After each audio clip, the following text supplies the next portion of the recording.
पंकजं नमामि देवी धर्मदेवी, नमामि देवी धर्मदेवी, नमामि देवी धर्मदेवी। आज के इस नर्मदा साहित्य मंथन तृतीय संस्करण का उद्घाटन सभा में मुख्य अतिथि के रूप में आए ऐसे माखनलाल विश्वविद्यालय के आदरणीय कुलगुरु डॉक्टर के.जी. सुरेश जी,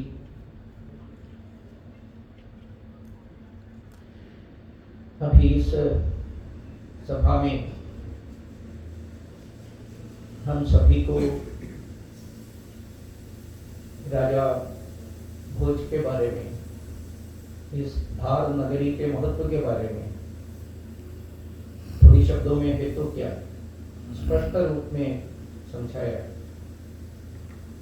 ऐसे डॉक्टर भगवतीलाल राजपुरोहित जी, साहित्य मंथन के संयोजक डॉक्टर मुकेश मोहन जी, सभागार में उपस्थित पूज्य संत विज्ञानानंद जी और मुकुल जी है, मान्य प्रांत कार्य प्रांत संचालक, अन्य श्रेष्ठ विचारक भाई बहन सब उपस्थित है, सबको मेरा विनम्र वंदन। शुरू में ही मुकेश जी ने भी बताया, फिर सुरेश जी ने दोहराया, यानी किस कालखंड में, किस पवित्र गौरवान्वित ऐसा एक वातावरण में हम सब है, अभी जी रहे हैं। सही में हम सब ब्लेस्ड है, अनुग्रहित है।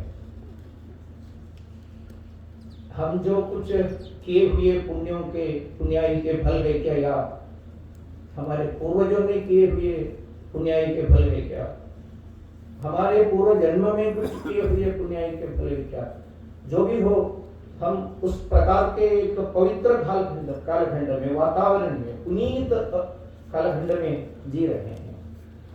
इसके लिए किसको हम हमारे मन के जो कृतज्ञता व्यक्त करना है पता नहीं। एक बार एक प्रसिद्ध इंग्लिश कवि फ्रांसीसी क्रांति के समय जीने के सुअवसर मिले हैं, इसको लेकर एक कविता लिखी थी, द प्रिल्यूड करके कविता। सही में वो prelude was meant for another bigger कविता, तो एक बड़ा काव्य, महाकाव्य के प्रिल्यूड इस रूप में, आमुख इस रूप में लिखा था। योगायोग से उनको वो बड़ा कवि का महाकाव्य पूरा नहीं कर सका और उनके जीवन काल के बाद ये प्रिल्यूड पब्लिश हो गया है। प्रिल्यूड का एक दो लाइन मैं इस कालखंड के महत्व के बारे में बताया, और हम साहित्य मंथन में हैं, इसलिए थोड़ा हम किसी अन्य भाषा के साहित्य के बारे में हमको कोई घृणा नहीं है ना, इसलिए मैं वो कविता के दो लाइन आपको बता रहा हूँ। It has got some relationship with our life now. Bliss it was in that dawn to be alive. उन्होंने बताया, bliss it was in that dawn we alive, यानी हम अनुग्रहित है, इतना आनंद मूर्छा में हमें पहुंचाने वाला एक अवसर है ये। ऐसे अवस्था में, ऐसे काल में जीने की हमको अनुग्रह मिला है। और उसमें एक और लाइन है, वो सही में यहाँ बैठे हुए, यहाँ अधिकांश लोगों के लिए इतना लागू नहीं है, लेकिन हमारे बहन जी ने बताया है कुछ बच्चे आ रहे हैं बसों में, वो उनके लिए है, यानी युवाओं के लिए। But to be young is very heaven, यानी उस समय में युवा के रूप में, युवा काल में जीना, यूथ में जीना, वो सभी में स्वर्ग तुल्य है, ऐसा विलियम वर्ड्सवर्थ ने लिखा है। ये आज के कालखंड में जीने वाले हम सभी लोगों को युवावस्था भी एक आयु का जो सवाल नहीं है ना, ये मानसिक अवस्था का है, इसलिए तो we are also young in that way. At least ये राम जन्मभूमि के मुक्ति आंदोलन जब चल रहे थे उस समय जरूर हम सभी लोग यंग थे, इसलिए we are all blessed and bliss, ऐसा मैं शुरू में बताना चाहता हूँ। आज मेरे यहाँ प्रस्तुत करने के लिए जो विषय दिए हैं वो स्व से राष्ट्र निर्माण के, मुख्यतः 2 शब्द है इसमें, अगर फिर से एनालाइज किया है तो 3 शब्द है। 2 शब्द यानी एक तो स्व है, दूसरा राष्ट्र निर्माण है। अगर और विभाजन किया है तो राष्ट्र भी है, निर्माण भी है। मैं कुछ बिंदु मात्र आपके सामने रखना चाहता हूं। पहले हमको विचार करना है राष्ट्र यानी क्या, फिर राष्ट्र निर्माण यानी क्या है, उसमें मुख्य भूमिका, मुख्य आधार, किस आधार में राष्ट्र का निर्माण होना चाहिए, इसलिए विषय रखा है स्व के आधार पर होना चाहिए। राष्ट्र यानी क्या है, सामान्यतः हम लोग मतलब हिंदी में पढ़ने वाले लोग सब राष्ट्र ही पढ़ते हैं, लेकिन अगर आप अंग्रेजी पुस्तक देखा है तो, नहीं तो अंग्रेजी भाषा से प्रभावित विचारकों के भाषण या लेख पढ़ने का या सुनने का मौका मिला है तो बार बार एक शब्द आते हैं नेशन। राष्ट्र नेशन है ऐसा शब्द प्रयोग करते हैं। ये सही में इस प्रकार का साहित्य मंथनों का एक मुख्य उद्देश्य भी कुछ गलत नैरेटिव को ठीक करना है, मतलब उसको एक उत्तर देना यह भी आवश्यकता है। किसी भी एटिमोलॉजिकली या फिलोसॉफिकली, साइंटिफिकली किसी भी तरीके से एनालाइज किया है तो भी व्युत्पत्ति विज्ञान के आधार पर कहो, वैयाकरण विज्ञान के आधार पर कहो, ये ट्रांसलेशन ठीक नहीं है। राष्ट्र एक अनट्रांसलेटेबल वर्ड है, वो अनुवाद में लाना मुश्किल है। एटिमोलॉजिकली कहने का कारण ये एक उपकरण है। किसके लिए उपकरण? स्वयं प्रकाशित होने के लिए, स्वयं प्रकाश के मार्ग पर चलाने के लिए एक उपकरण हमको दिया है, वो है राष्ट्र। नेशन शब्द भी वो नहीं है, केवल इसमें नेशियोस मतलब केवल जन, ये अर्थ में आते हैं। और इसका जो डेवलपमेंट, इसका जो विकास, राष्ट्र कैसे विकसित होकर रहे हैं, नेशन कैसे विकसित हो गया है। नेशन के कंसेप्ट के पीछे एक प्रकार से राजसत्ता यानी गवर्नमेंट और स्टेट, ये सबसे महत्वपूर्ण बात है। इसलिए पाश्चात्य देशों में, ग्रीस में वगैरह सिटी स्टेट डेवलप हो गया, नगर देश, नगर राज्य ऐसा डेवलप हो गया। और वहां से फिर उसका विपरीत कुछ लोगों ने इसको एक्सपैंड किया, उसको लेकर एक प्रकार से नेशन स्टेट जैसा कंसेप्ट आ गया। प्रिडोमिनेंटली सबसे महत्वपूर्ण बात इसमें ये शहर केंद्रीकृत है, ये कंसेप्ट। ये मैं दूसरा कारण भी बताऊंगा। शहरीय यानी टाउन, अर्बन बेस्ड बुद्धिजीवियों के विचार मंथन से, उनके जो कल्पना के आधार पर, उनके कुछ राजनीतिक नेताओं को, राजनीतिक में कहने के कारण आज के पॉलिटिक्स के रूप में नहीं, उस समय के कुछ राजा लोगों के निर्माण करके उनके हाथ में एक विशाल प्रदेश देने का एक शहरीय षड्यंत्र, ऐसा कह सकते हैं, नेशन स्टेट के पीछे है। एक अर्बन कॉन्स्पिरेसी ये नेशन स्टेट के पीछे है। अर्बन नक्सल, हाँ, ये एक प्रकार से उस जमाने का अर्बन नक्सल, जी ने ठीक कहा, अर्बन नक्सलिज्म। इसलिए होगा, आप देखिए, आप सिविक्स पढ़ने वाले, पौर धर्म पढ़ने के समय एक शब्द बार बार मिलते हैं, सिटीजन, यानी एक देश के हिंदी में भी हमने उसका ट्रांसलेशन नागरिक दिया है। मतलब क्या है, एक देश में जीने वाले लोगों में सही में देश के अधिकारी, शहर में जीने वाले लोगों, सिटीजन राइट्स, सिटी में रहने, वो शब्द का अर्थ अगर देख लीजिए, सिटी में रहने वाले लोग। व्हाट अबाउट द फॉरेस्टिजन्स, यानी जंगलों में रहने वाले लोगों को क्या है, अधिकार है क्या, कुछ राइट्स है क्या? और देहातों में रहने वाले वाले लोग, हम में से भी बहुत अधिकाधिक लोग गांवों से आए हुए लोग हैं। We are not citizens. शब्द के अर्थ पर देखा है तो वी आर विलेजिजन्स, नहीं तो फॉरेस्टिजन्स। इस प्रकार का एक बड़ा द्वंद्व खड़ा कर दिया ये nation state concept. A nation state city nation states के आधार पर, एक और बार मैं बता रहा हूं, एक शहरी षड्यंत्र या शहरी नक्सलवाद उस जमाने का आधार पर विकसित हुए एक कंसेप्ट है नेशन स्टेट का, इन टोटल नेशन। लेकिन हमारे राष्ट्र का कल्पना कैसा उदित हो गया है? वेद कहते हैं, अथर्ववेद कहते हैं, भद्रमिच्छं दर्शयस्वर्विदा तपो दीक्षामुपसेदुरग्रे ततो राष्ट्रं बलमोजश्च जातम् तदस्मै देवामुपसन्नमन्तु।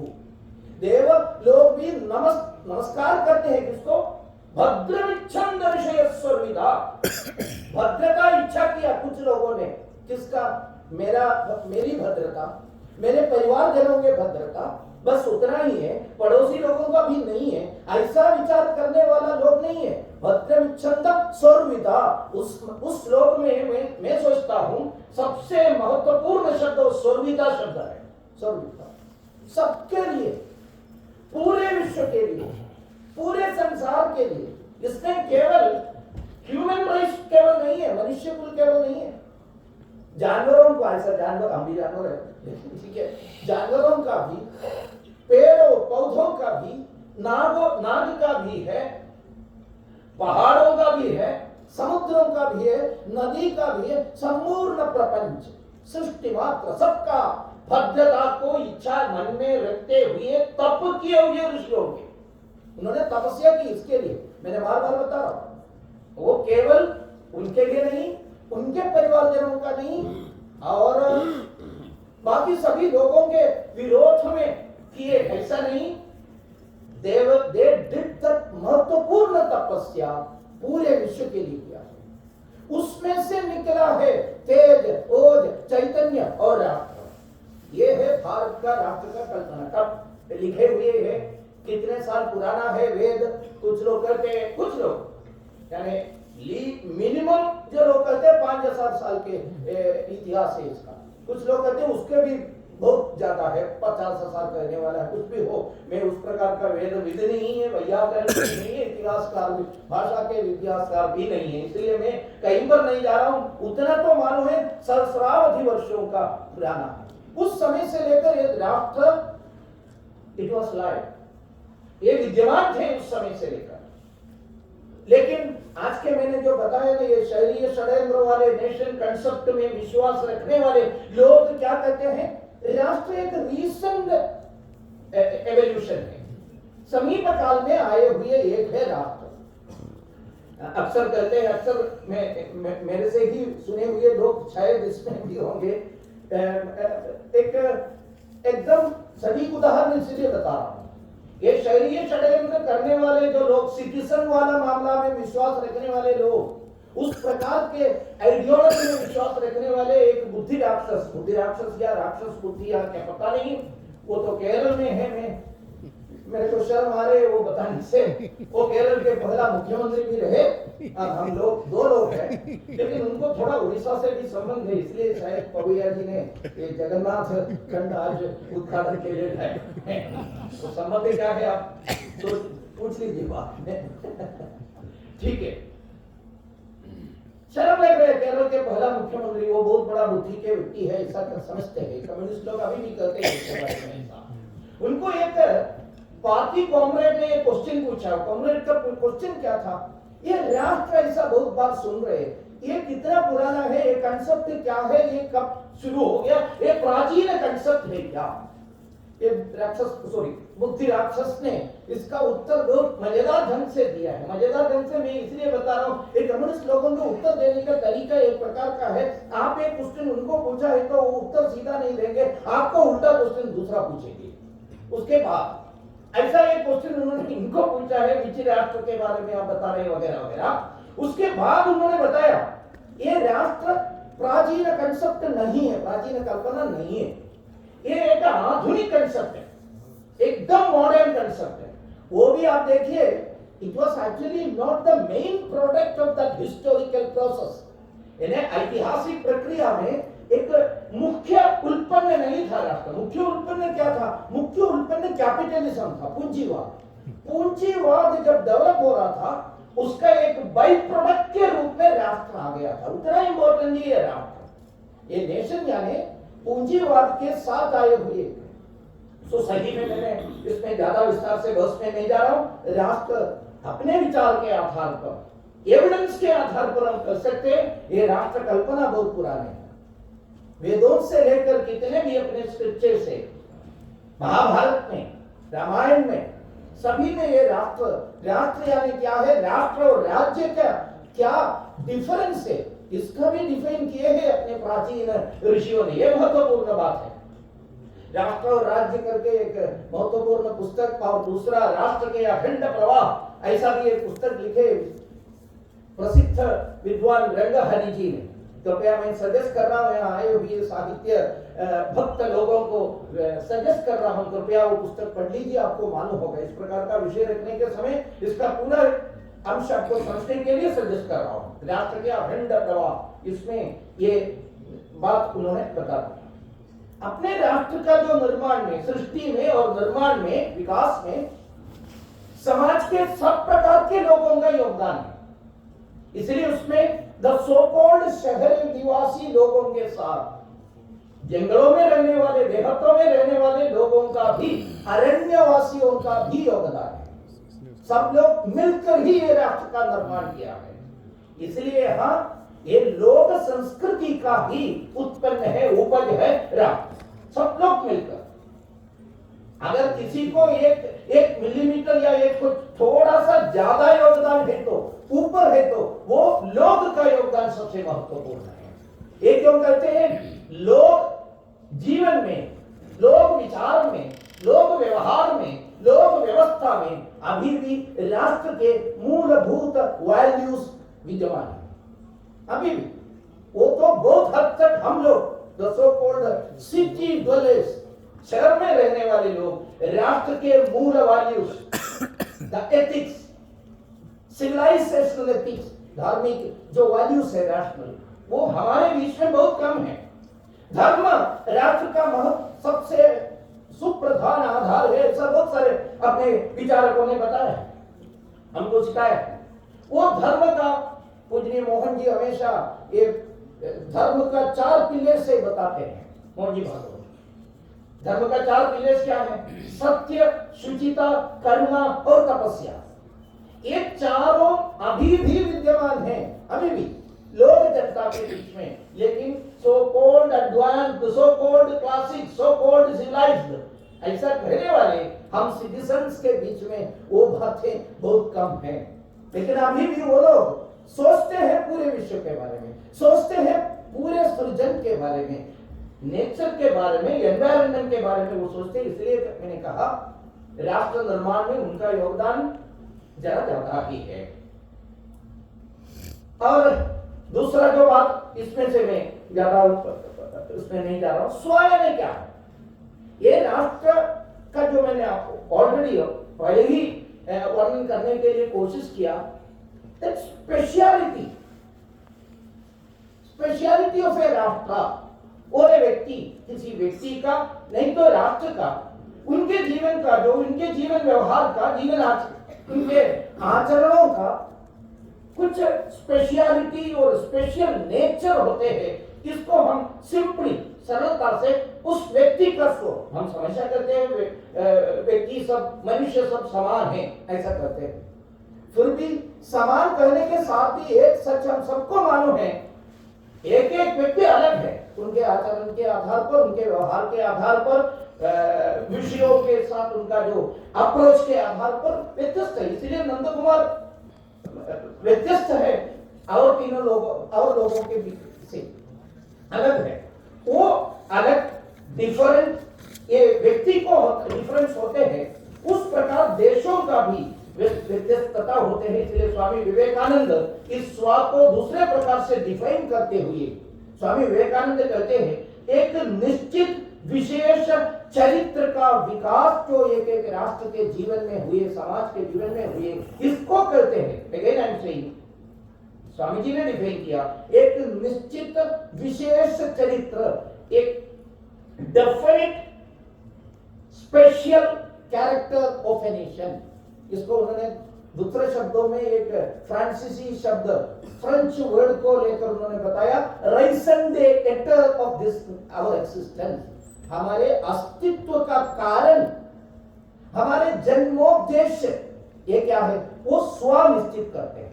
इसलिए ऐसा उन्होंने development of a certain special character उन्होंने कहा था। बात में डिस्कस करने के साथ साथ स्वामी विवेकानंद जी के जैसे महर्षि अरविंदो भी इस राष्ट्र के स्व के बारे में डिफाइन करते हुए, परिभाषा देते हुए बताया, स्व shapes A Nations purpose of existence और इट्स लाइफ मिशन। ये किसी राष्ट्र के अस्तित्व के उद्देश्य या उसके जीवन दौत्य या मिशन को आकार देते हैं। आज का विषय इसलिए सबसे महत्वपूर्ण है। स्व से राष्ट्र निर्माण कहने के समय राष्ट्र निर्माण का दिशा कौन तय करते हैं, वो स्व तय करते हैं, स्व डिफाइन। ये महत्व की बात है। ये बात इतना भी ज्यादा राष्ट्र देश विश्व में है, ये सभी का अलग अलग है। अगेन मनुष्यों के बारे में कहने के जैसा हम सामान्यतः कहते हैं राष्ट्र सब समान है ना, आप क्यों पाकिस्तान कीजिए कहो, नहीं तो अमेरिका कीजिए कहो, इसमें क्या आपत्ति है, ऐसा पूछते। कीजिए कहने में हमको कोई आपत्ति नहीं है। कुछ लोगों का ऐसा है, माता को जी कीजिए बोलने से भी ज्यादा अच्छा, सॉरी, कुछ और लोगों को जयकार बोलना तो ज्यादा अच्छा लगे होंगे। लेकिन राष्ट्र अलग है, एक एक राष्ट्र अलग है। ये केवल हम नहीं करते। नेपोलियन एक बार राष्ट्रों के स्पेशलिटी एंड डिफरेंस के बारे में कहने के समय उन्होंने बताया, एक England is a country of traders. England यानी व्यापारियों का देश है, ऐसा बताया।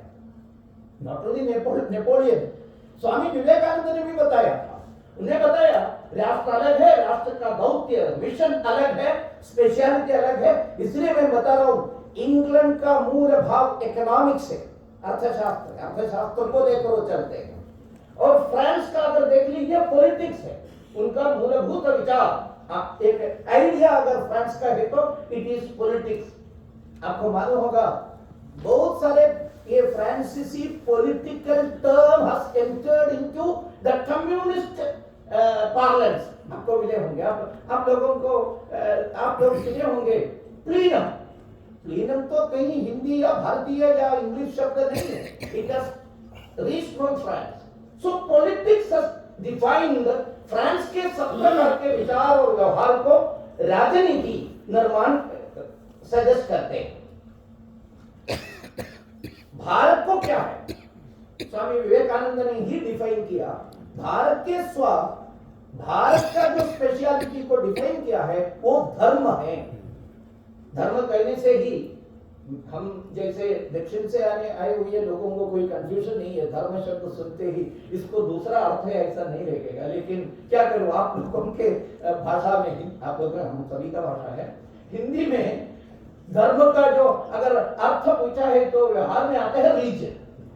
लेकिन धर्म जो स्वामी विवेकानंद ने जो उपयोग किया है वो रिलीजन नहीं है। नहीं तो आज के कंटेम्पररी जो डिस्कोर्स में जो रिलीजन शब्द, धर्म शब्द का उपयोग करते, इसका अर्थ के आधार पर नहीं है। धर्म या धर्मोद्धार यदि प्रजा, ये सभी प्रजाओं को, जनों को, समाज को, संसार को एक प्रकार के बैलेंस करके रखने वाले जो नियम, वो धर्म है। उस धर्म को डिफाइन करने के समय ही पूज्य मोहन जी ने जो बताया, इसका 4 महत्वपूर्ण हिस्सा है, पिलर्स है, स्तंभ है। वो है सत्य, शुचिता, करुणा और तपस्या। ये 4 महत्वपूर्ण है, इसको फॉलो करने की जरूरत है। स्वामी जी उनके his own way of presenting things, एक यूनिक स्टाइल है, अनन्य स्टाइल है। कविता में या अंग्रेजी में वो कहते हैं, this is the theme of in भारतीय लाइफ वर्क। भारतीय जीवन कार्य का थीम है, भारतीय जीवन कार्य का विषय है स्व। यानी नहीं तो उन्होंने जो बताया इस राष्ट्र का स्पेशलिटी, उस स्पेशलिटी को हम आज के तारीख में स्वा करते हैं। The burden of eternal songs, Bharat के शाश्वत गीतों का बोझ है ये स्वा। शाश्वत गीत यानी वेद काल से लेकर वेद गीतों से लेकर सभी गीतों का 26 लक्ष्य, क्या कर्म करना चाहते थे, उनपे क्या लक्ष्य रखा, दैट इज भारत का स्वा।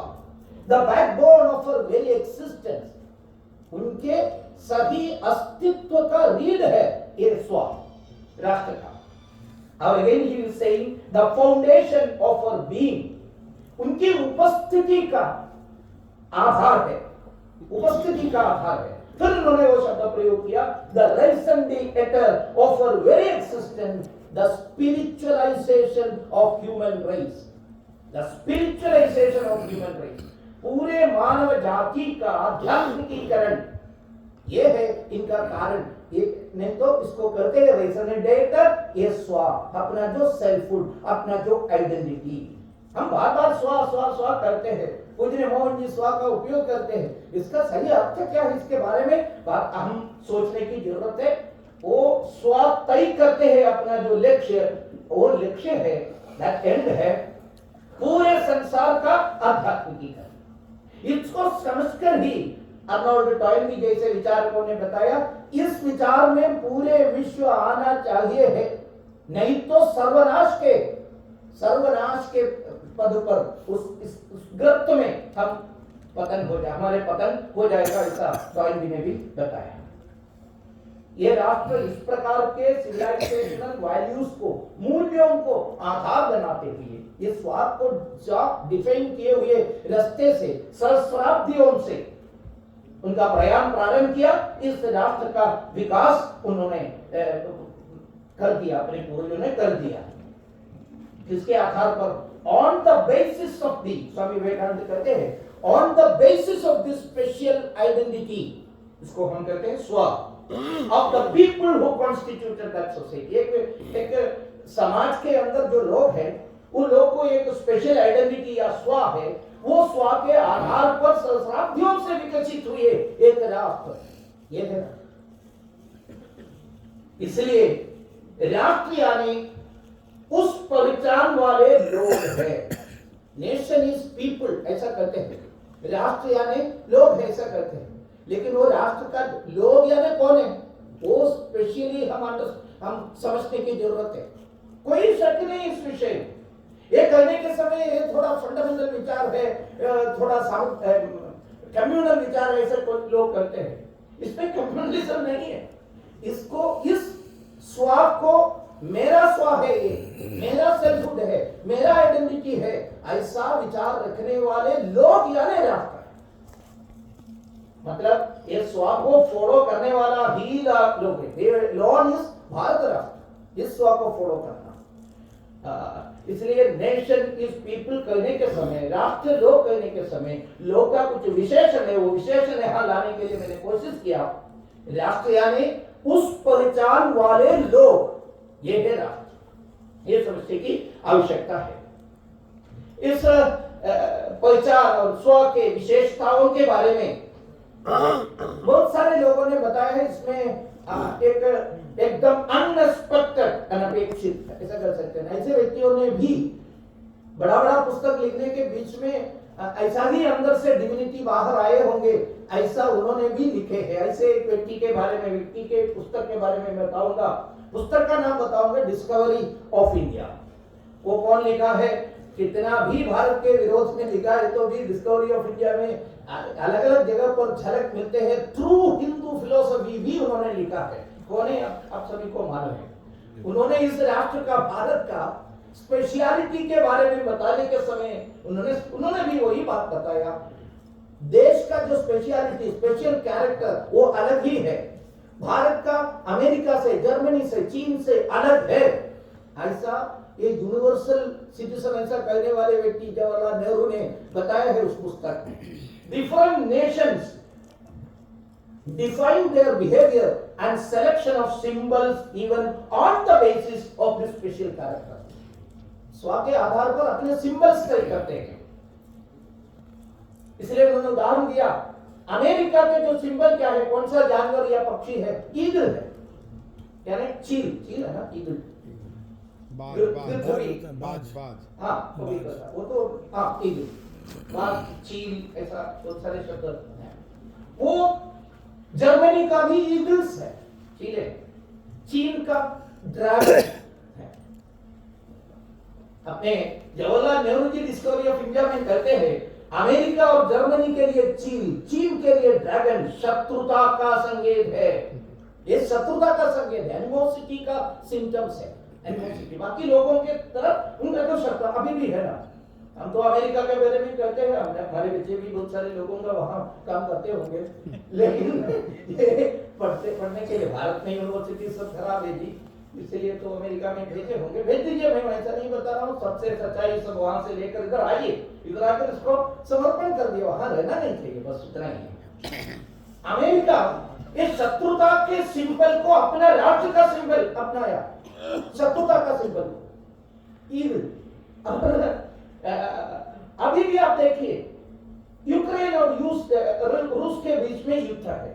कौन प्ले करते इसमें? क्यों प्ले कर रहे हैं? काय के लिए? उन्होंने इतना हथियार बनाकर रखा है, वो हथियार सब बेचना चाहिए, इसलिए बीच बीच में है मार्केट मिलना चाहिए ये हथियारों को। वो मार्केट मिलने के लिए कहीं ना कहीं कुछ युद्ध छेड़ते हैं, इसलिए उनका मूल कल्पना ही युद्ध है, संघर्ष है। इसलिए उन्होंने सिंबल भी चुन लिया, चीन है ना, ठीक है। लेकिन भारत का सोच क्या है? मां विद्वेषाव है, किसी के साथ हमको विद्वेष नहीं है।